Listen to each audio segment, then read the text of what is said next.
Dad perfect events. My daughter forgot to hang up the phone. I heard her say it's time for him to go to a nursing home. He's a burden. I didn't say anything, but at that moment something in me broke. I sold the house for $890,000. They came back from their business trip smiling, but there was a surprise waiting for them. The keys didn't fit the door. They found a note on the doorstep, and after reading it, they started screaming. And then I realized they wouldn't just leave it alone. This was just the beginning. My name is Carl Bennett. I'm 58 years old, and this is how I discovered my own daughter was planning to steal my life. The phone rang just as I was scraping the last of the meatloaf from my plate. Beverly's meatloaf recipe, though mine never tasted quite right without her touch. The kitchen still smelled faintly of the garlic and onions I'd sautéed earlier, mixing with the lingering scent of Beverly's lavender sachets she'd tucked in every drawer. I glanced at the caller ID and smiled despite myself. "Dad, how are you holding up?" Linda's voice carried that familiar warmth that always made my chest tighten with love and loneliness. I settled into Beverly's old recliner in the living room, the leather worn smooth from years of her evening reading sessions. The burgundy fabric had faded where the afternoon sun hit it through the bay window I'd built with my own hands. Oh, you know me, sweetheart. Just finished dinner and was about to watch the news. I didn't mention it was leftovers from 3 days ago, or that I'd been staring at Beverly's photo on the mantel for the better part of an hour. The silver frame caught the lamplight, making her smile seem almost alive. "Are you eating enough? You know you can always order groceries online now, right? I showed you the app." The concern in her voice sounded genuine. It always did. "I'm eating plenty." I interrupted gently, though I had a little scare yesterday. Forgot to turn off the burner under my coffee pot. Good thing I smelled it burning from the living room. There was a pause. I could picture her in some hotel room in Phoenix, frowning in that way she'd inherited from her mother. The same little crease between her eyebrows when she was worried about something. "Dad, maybe we should talk about getting someone to check on you more regularly." "Gary thinks I'm fine, Linda." "Really? How's your business trip going? You're in Phoenix, right?" "Yes, the conference ends tomorrow." Gary's been handling most of the client meetings while I sit through these endless presentations about digital marketing trends. She laughed, but it sounded forced. "Listen, Dad, I should probably get going. Gary and I have dinner plans with some potential investors. Of course, sweetheart. I love you." "Love you too, Dad. Take care of yourself, okay?" I heard a click, then rustling sounds. She must have dropped the phone in her purse, I thought, reaching to hang up my end. But then I heard voices muffled but clear enough through her phone's microphone. The sound quality was tinny, like listening through a wall, but every word cut through me like glass. "Gary, you see how he's deteriorating?" Linda's voice, no longer warm and caring, the fake sweetness had evaporated completely. "He forgot to turn off the stove yesterday. What if he burns the house down?" My hand froze on the receiver. Ice spread through my chest, creeping down my arms until my fingers went numb. This couldn't be happening. Not Linda, not my little girl. "It's time for a nursing home, Linda." Gary's voice, cold and matter-of-fact. "He's becoming a burden, and you know it. Your dad's a good man, but he can't live alone anymore. A burden." The word hit me like a physical blow. The house is worth almost $900,000 now. Linda's tone had shifted to pure calculation. The voice of someone discussing a stock portfolio with Denver's market. "We could probably get $890,000, maybe more." Exactly. Gary sounded pleased, like he'd just solved a difficult math problem. "We could sell it, put him somewhere decent, not too expensive, and finally buy that house in Boulder we've been looking at, the one with the mountain view." My daughter laughed, actually laughed. "God, Gary, you should have seen him tonight. So grateful just to hear from me. He has no idea we're planning this. The longer we wait, the more confused he'll get. We should strike while he still trusts us completely." The phone slipped from my numb fingers, clattering onto the hardwood floor Beverly and I had installed together 23 years ago. Every board laid by my own hands, every nail driven with thoughts of our family's future. The sound echoed through the empty house like a gunshot. I sat in the sudden silence, staring at Beverly's photograph on the end table. Her eyes seemed to bore into mine with an expression I couldn't quite read. Disappointment? Warning? Or maybe just the terrible knowledge that comes to those who've already left this world. The grandfather clock in the hallway ticked steadily in the growing darkness. Beverly's 15th anniversary gift to me, its brass pendulum catching the light from the street lamp outside. Outside, the first spring crickets began their evening song in the garden Beverly had planted, and I still tended every morning. Her roses were just starting to bud, the way she'd taught them to climb the trellis I'd built against the garage wall. Something cold and hard settled in my chest, replacing the warmth I'd felt hearing my daughter's voice just moments before. My hands, weathered from decades of construction work, slowly curled into fists. They thought I was a burden. They thought I was confused, helpless, ready to be managed and discarded. They were already spending my money, already planning their new life built on my grave. But I wasn't dead yet, and I wasn't nearly as confused as they believed. I don't know how long I sat there in the dark, Beverly's face watching me from the silver frame. The house felt different now, as if the walls themselves had heard my daughter's betrayal and were holding their breath. Every familiar creak and settle seemed louder, more ominous. The refrigerator hummed in the kitchen. The old furnace kicked on in the basement, sending warm air through the vents I'd installed myself back in 2003. When I finally stood to turn on the lamp, my legs felt steadier than they had in months. The warm light fell across the living room we'd furnished piece by piece, each item chosen with care and saved for with sacrifice. The burgundy sofa where Linda used to curl up doing homework, her textbook spread across the cushions while Beverly helped her with algebra at the coffee table I'd built in the garage. I remembered sanding that table smooth on weekend mornings while Linda played at my feet, handing me screws and washers like a tiny construction assistant. "Can I help, Daddy?" she'd ask, and I'd give her a small hammer to tap nails that were already flush, just to make her feel important. Now she wanted to hammer nails into my coffin. I walked to the kitchen and opened the drawer where I kept old receipts and papers. My fingers found the folder I was looking for without conscious thought. 25 years of financial records I'd never thrown away because Beverly always said, "You never know when you might need them." The manila folder was thick with memories I'd forgotten, each receipt a reminder of what I'd sacrificed for my family. University of Colorado tuition receipts, $48,000 over 4 years.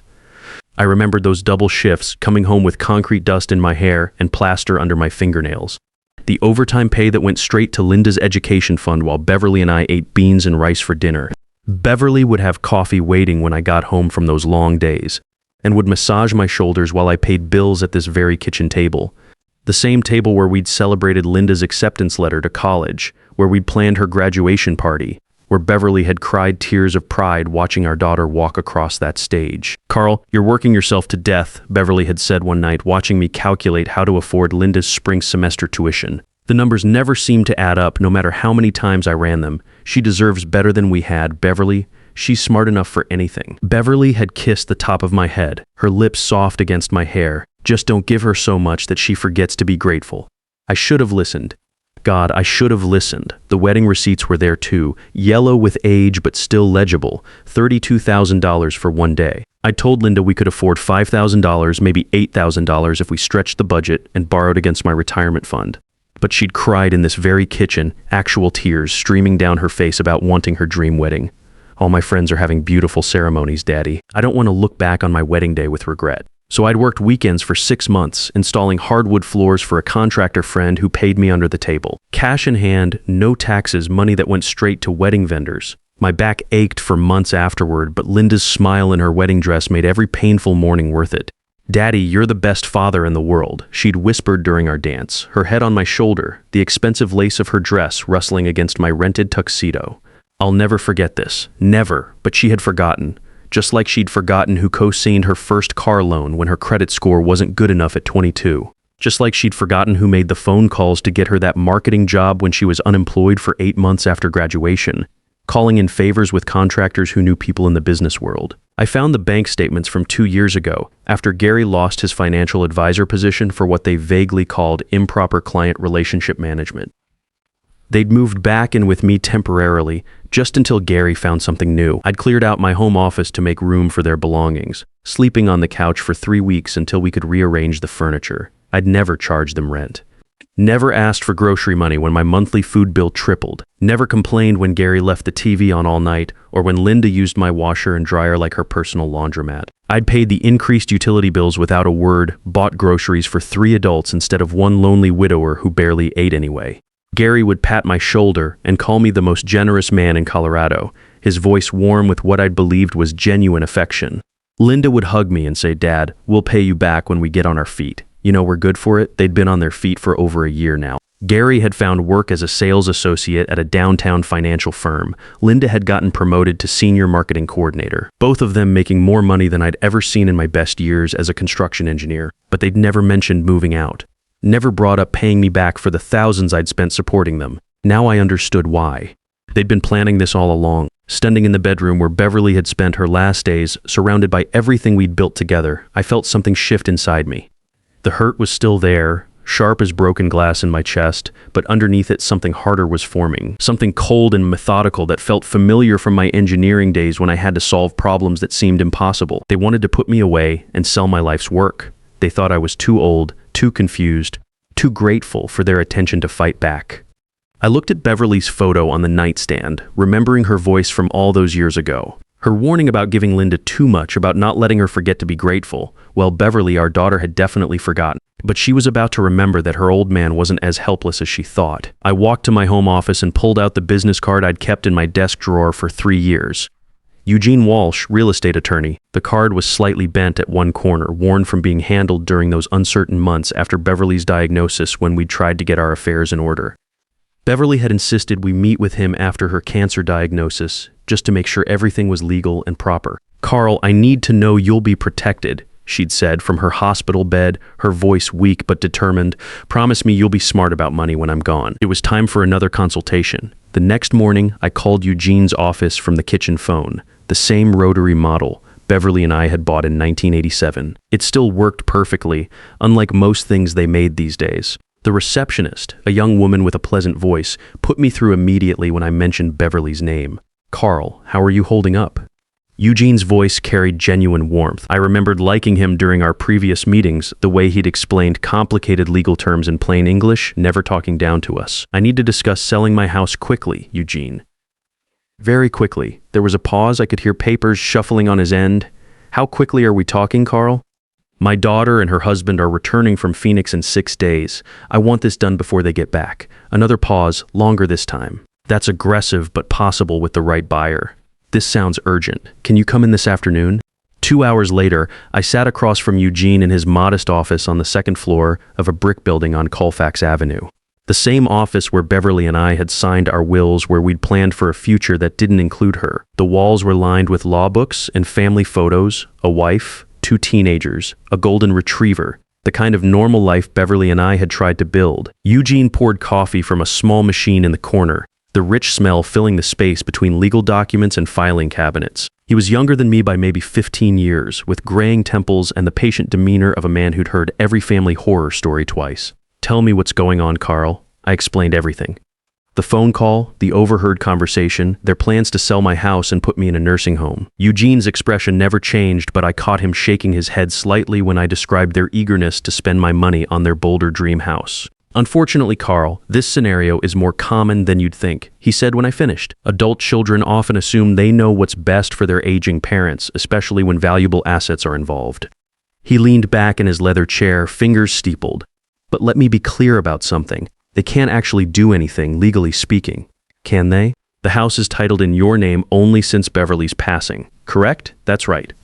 Beverly and I owned it jointly, but when she died, it transferred to me automatically. Then, legally speaking, your daughter and son-in-law have absolutely no claim to your property. They cannot sell it, cannot force you into a care facility, cannot make any decisions about your assets without your explicit consent." Eugene pulled a legal pad from his drawer and began making notes. "The house belongs to you, period." Relief flooded through me, followed immediately by something sharper. "So if I wanted to sell it myself, you could put it on the market tomorrow if you chose to. It's your property, your decision." Eugene looked up from his notes. "May I ask why you're considering that option?" I thought about Linda's laugh when she'd called me a burden, about Gary's cold calculation of my worth, about 25 years of sacrifice reduced to a real estate transaction. My hands clenched around the coffee cup. They think I'm helpless, confused. They think they can manage me like a piece of property. The words came out harder than I'd intended. Maybe it's time I showed them exactly how sharp my mind really is. Eugene was quiet for a moment, studying my face. "Denver's housing market is incredibly strong right now, especially in your neighborhood. Properties are selling within days, often for cash offers above asking price." He paused, pen hovering over his legal pad. "If you were serious about selling quickly, before your daughter and son-in-law return from their trip, how quickly could it happen? With the right buyer, and there are plenty of investors looking for properties like yours, we could have a sale completed within a week, maybe less." Eugene leaned forward. "But Carl, this is a major decision. Once you sell, there's no going back." I looked around his office, at the family photos on his desk, at the law books lining the walls. Outside his window, Denver stretched toward the mountains Beverly had loved so much. Somewhere in this city, my daughter was planning my future without me. "I built that house with my own hands, Mr. Walsh. Every board, every nail, every custom detail. I set down my coffee cup with steady hands. I know exactly what I'm doing. We spent the next hour discussing practicalities, market value estimates, cash buyer networks, legal requirements. Eugene explained that with Denver's hot market, he could have everything prepared within 24 hours if I was serious about proceeding. The consultation fee is $200, Eugene said, as I prepared to leave. If you decide to move forward, that applies toward my legal fees for the sale. I paid in cash from my wallet, money I'd withdrawn that morning from the savings account Linda and Gary thought they already owned. The bills felt crisp and new in my fingers. Walking to my truck in the spring sunshine, I felt my phone buzz in my pocket. Linda's name appeared on the screen, and for the first time since her betrayal, I smiled. The phone rang once, twice, 3 times. I could picture her in some hotel lobby in Phoenix, probably checking her watch, wondering why her grateful old father wasn't jumping to answer her call. Let her wonder. Let her and Gary make their plans about my future, my house, my life. They were in for the surprise of their lives. I let it ring 4 times before answering, my voice warm and grandfatherly. "Hi, sweetheart. Dad, there you are. I was starting to worry when you didn't answer earlier." "Sorry, Linda. I was out running some errands. How's Phoenix treating you? Oh, you know how these business conferences are. But listen, I have wonderful news. Gary and I have been planning something very special for you." I gripped the phone tighter, my knuckles going white. "Oh, we want to treat you to a vacation. You deserve some rest and relaxation after everything you've been through since Mom died." Her voice carried that practiced sympathy I now recognized as manipulation. "There's this beautiful place we found. It's like a resort, but with medical staff on hand just in case you need anything." A resort with medical staff. I walked to the bay window I'd built for Beverly, looking out at the garden she'd planted. The roses were budding, the way she'd trained them to climb the trellis against the garage wall. "That sounds lovely, sweetheart. You really didn't need to go to such trouble for me." "Nonsense, your family." Gary's voice came through the background, probably listening on speakerphone. "We've already made all the arrangements. When were you thinking?" "Well, we should be back by Friday. We were hoping you could be ready by then. Just pack some clothes and personal items, you know, the essentials. The essentials. Not the photo albums Beverly had lovingly arranged. Not the furniture I'd built with my own hands, just the essentials for an old man being shuffled off to die. Actually, Linda, I have a surprise for you too when you get back." "Oh, Dad, what kind of surprise?" She sounded genuinely pleased, probably imagining I'd signed papers or made their job easier somehow. "It's something I've been working on since our last conversation. I think you'll be very surprised. You're so sweet, Dad. We'll talk about everything when we get home, get some rest, and we'll take care of everything else. Sweet." She called me sweet while planning to steal my life. "I love you, sweetheart. Love you too, Dad. See you Friday." The line went dead, and I set the phone down with hands steadier than they'd been in weeks. That afternoon, I contacted Ralph Turner, Denver's top real estate agent, known for quick sales and cash transactions. His office was in a gleaming high-rise downtown, all glass and steel efficiency. Within 24 hours, Ralph had 3 serious cash buyers interested. 2 were investors looking for rental properties, and 1 was a young family who'd been priced out of other neighborhoods. I liked the family's story, reminded me of Beverly and me starting out, but I went with the highest bidder. By Wednesday, I'd accepted an offer for $890,000 cash. By Thursday, all paperwork was signed at the title company, a sterile office that smelled of fresh coffee and legal documents. The notary, a middle-aged woman with kind eyes, walked me through each signature with the thoroughness that made me feel confident in my decision. Friday morning, I packed a single suitcase and drove to Sunset Manor Apartments, where I'd rented a furnished 1-bedroom under a 6-month lease. The building was modern but comfortable, designed for seniors with a community center and well-maintained grounds. Mrs. Carol Jenkins, the property manager, had been accommodating when I'd explained I needed immediate occupancy. "Cash deposit is perfectly fine, Mr. Bennett. When would you like to move in today?" I'd paid 6 months in advance, nearly $9,000 that would have seemed impossible to spend casually just 2 weeks ago. Before leaving my house for the last time, I called Eddie's 24-hour locksmith. "I need all my door locks changed today. It's urgent." Eddie arrived within 2 hours in a van full of tools and hardware, a man in his 50s who'd clearly seen every kind of lock emergency Denver had to offer. "Security issue, sir?" he asked, studying my front door. "New ownership situation? Better safe than sorry." He nodded like he'd heard it before and got to work. I watched him remove the locks I'd installed 15 years ago. The brass hardware Beverly had picked out because it matched our door knocker. "These are quality locks," Eddie commented as he worked. "Somebody knew what they were doing when they installed them."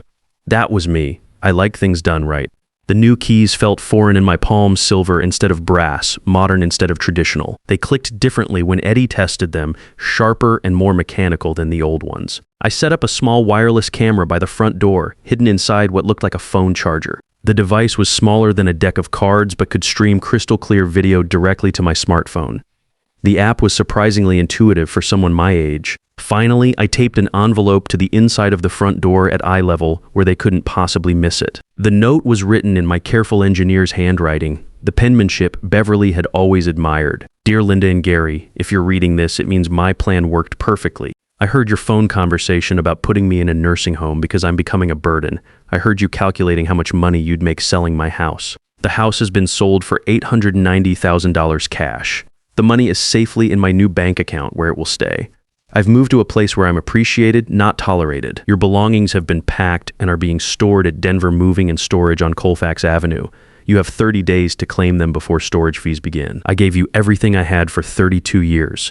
You repaid me by planning to warehouse me so you could steal my life's work. I hope the lesson was worth the cost. Love, Dad. I locked the house with my new keys one final time and drove to my apartment. At 5:15 p.m., my phone buzzed with motion detection. A black SUV, Gary's car, pulled into the driveway of my former house. My heart hammered as I watched the screen. Linda stepped out first, stretching after the long drive from Phoenix. Gary emerged from the driver's side, pulling their suitcases from the back. They moved with the casual confidence of people coming home to claim their inheritance. I watched them approach the front door, Linda fishing her keys from her purse while Gary set the luggage down. She inserted her key into the lock I had changed just yesterday. The key didn't turn. Linda frowned, examining her key ring like it had betrayed her. She tried again, jiggling the key with growing frustration. That's weird. My key's not working. Gary stepped closer, his expression shifting from tired to concerned. Let me try the back door. I watched him disappear around the side of the house while Linda continued struggling with the front lock. Her business suit wrinkled from travel. When Gary returned 3 minutes later, his face had darkened with alarm. Back door's locked too, and the garage remote isn't working. His voice carried the edge of panic I'd hoped to hear. Linda, someone changed these locks. What? That's impossible. Dad doesn't even know any locksmiths. Gary studied the front door more carefully, his financial advisor's mind finally recognizing trouble when he saw it. These are brand new locks. This isn't an accident. Linda pulled out her phone with shaking fingers. I'm calling Dad. She tried my old landline, the number I'd disconnected 3 days ago. After several rings, her face crumpled with confusion. No answer. It's not even going to voicemail. Try his cell phone. He doesn't have a cell phone, remember? We talked about getting him one for emergencies. Gary was examining windows now, his earlier confidence completely evaporated there. That one's unlocked. I can boost you up. I watched my daughter climb through the kitchen window I'd deliberately left unlatched, her business suit catching on the frame. She disappeared inside, and moments later, the front door opened from within. Gary entered with their suitcases, and both of them stopped dead when they saw the white envelope taped to the door at eye level. Linda's hand trembled as she pulled down the envelope with her name and Gary's written in my careful script. I leaned forward in my apartment chair, phone clutched in both hands. As she tore open the seal, her eyes moved across my words, Gary reading over her shoulder. I watched their faces change from confusion to shock, to disbelief to horror. He sold the house. Linda's voice rose to a near shriek. How could he do this to us? Gary snatched the note from her hands, reading it again as if the words might change. That manipulative old bastard. He was playing us the whole time. 890,000. Linda was crying now, her carefully applied makeup streaking down her cheeks. He kept it all. That money was supposed to be our future. Your future? Gary snapped, his mask of devoted son-in-law finally slipping. This is your father, Linda. You should have handled this better, my fault. You're the one who said he was becoming a burden. They were fighting in my living room about being homeless, just as they'd planned to make me homeless in their nursing home. The beautiful irony wasn't lost on me. I turned off the camera feed.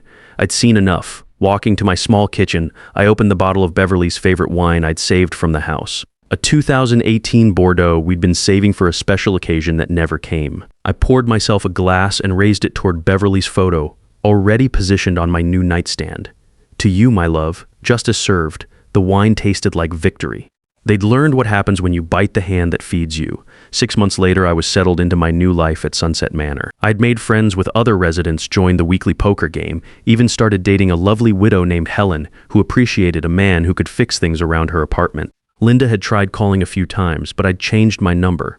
For the first time since Beverly's death, I felt completely free. I was no longer anyone's burden. I was my own man again, with my own money, my own choices, and my own future stretching ahead like an open road. Carl Bennett had left the building, and he was never coming back. Sometimes the people who call you a burden are the ones who've been living off your generosity for years, and the moment you stop carrying them, they finally understand who the real burden was. Family isn't about blood or obligation. It's about respect and love freely given. When that respect is gone, sometimes the most loving thing you can do is set them free to face the consequences of their choices.